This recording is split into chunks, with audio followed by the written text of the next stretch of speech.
Gwynder's third paradox. In order for you to beat someone in a debate, your opponent needs to realize they've lost.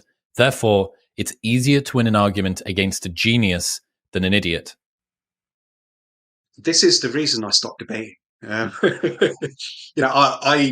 it's one of the reasons anyway. I used to debate people all the time on social media. I used to think it was something worth doing. I actually thought, that I could convince people. But I realized after a while that really a debate is not. It's not really a battle of intellect. It's not a match of wits. It's really just. It's more of a battle of ego than intellect, because people want to win. They don't want to understand, and they approach they approach debates. Well, basically, there's a rationalist thinker called Julia Galef who had this great book called Scout Mindset. She came on the podcast. And she basically made the great. In fact, I think I saw that one. And she made the case that basically when people when they enter debates, they tend to approach with a soldier mindset, which is that they just want to win. They just want to conquer the enemy. They have no real other goal. But they should really approach with a scout mindset, which is to seek as much information as possible, objective information, do what a scout does rather than what a soldier does. But the problem is that most people are soldiers. They approach with a soldier mindset. And when you approach with a soldier mindset and you're not very bright, what will happen is you'll often just keep going because your ego is just driving you, further and further, and you won't see that you've actually lost the debate because your ego is just there, and you're trying to do everything you can. You're moving the goalposts, as much as you can to try to win at all costs. I think with smarter people, this is not to say that smart people don't approach with a soldier mindset. They also can be extremely egotistical, and they can be arrogant and stuff like that. But they often are more likely to realize when they've screwed up, when they've contradicted themselves, or when they've they've said something that's just factually incorrect. And it's harder for them to come back from that because they realize they've screwed up. So they're like, oh, okay, and they can't just pretend. They can't just some of them will, but they're just talks about this. He says that once you've become convinced of something, even if you claim the opposite, you can no longer unconvince yourself of it. If I convince you that 2 = 4, and you then see it, you can tell me, no, it's 3. I know it's 3. But on the inside, you can't become, up until a point at which somebody convinces you of something else, you can't be unconvinced of something which you are convinced of. But as you've spoken about in your most recent Substack article that everybody needs to go and read, smart people plus ideology is a terrifying cocktail, because that can use their ingenuity to engineer a more fortified defense around their irrational beliefs, or around just beliefs that they haven't assessed. So there's another thing that relates to this. So Gwynder's third paradox about needing to ensure that your opponent has to work out that they've lost. And this is from Scott Alexander, and it's years ago. This is from his old stuff. If you're interested in being on the right side of disputes, you will refute your opponent's arguments. But if you're interested in producing truth, you will fix your opponent's arguments for them. To win, you must fight not only the creature you encounter, you must fight the most horrible thing that can be constructed from its corpse. It's a very good way of putting it, yeah. There's a concept called Rogerian rhetoric, which is how I try to approach any kind of discussion, which is, instead of trying to convince that person that they're wrong, what I try to do is I try to understand that person's belief system as well as I can. So I don't necessarily deny or defy anything that they say. I just listen, and then I ask them questions to work out how they came to that conclusion. And then I leave the discussion not having convinced them, but having a better understanding of why they believe what they believe.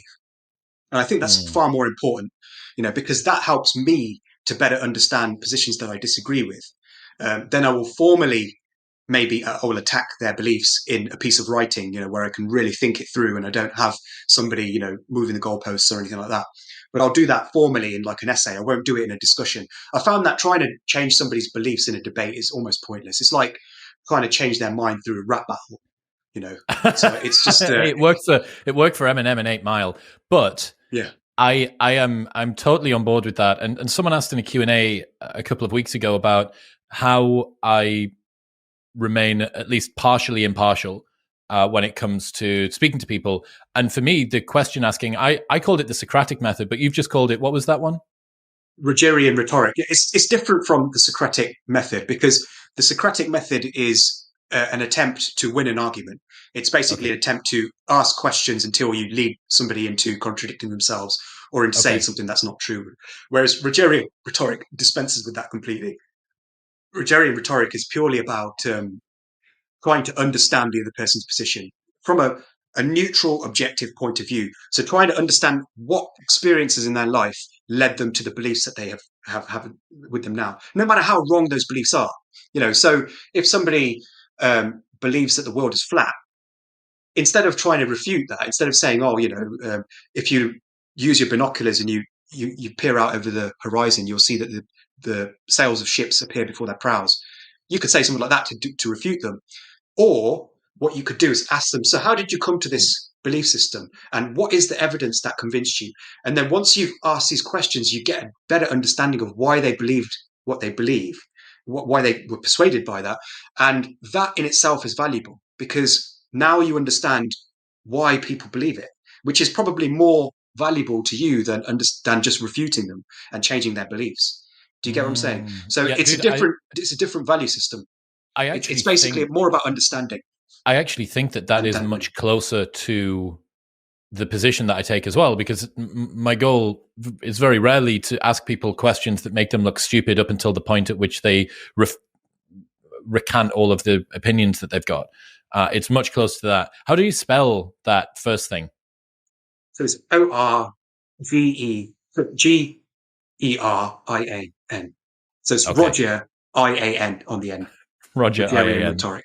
Okay, cool. Yeah. So this relates to something that I wrote about a couple of weeks ago, which is what I've called the soft signal of effectiveness. Triggering a tribal response is antithetical to having an effective behavior and belief-changing message. It's nowhere near as sexy to caveat heavily, but when it comes to important subjects, the most compelling arguments are sometimes the gentler ones. If you care about changing behavior, you'll dial back the aggression of your argument. Yeah. I mean, I think I tweeted something once, which was along the lines of, if you want to convince people, show them that you can be convinced.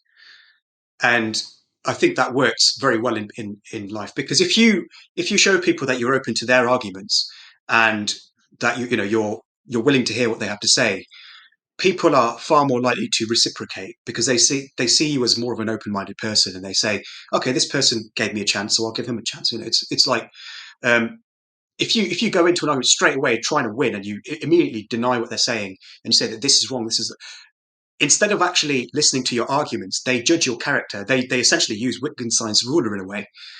They basically form a personality profile of you, and they say this person is very close-minded. He's not even listening to me. He's trying to refute what I'm saying.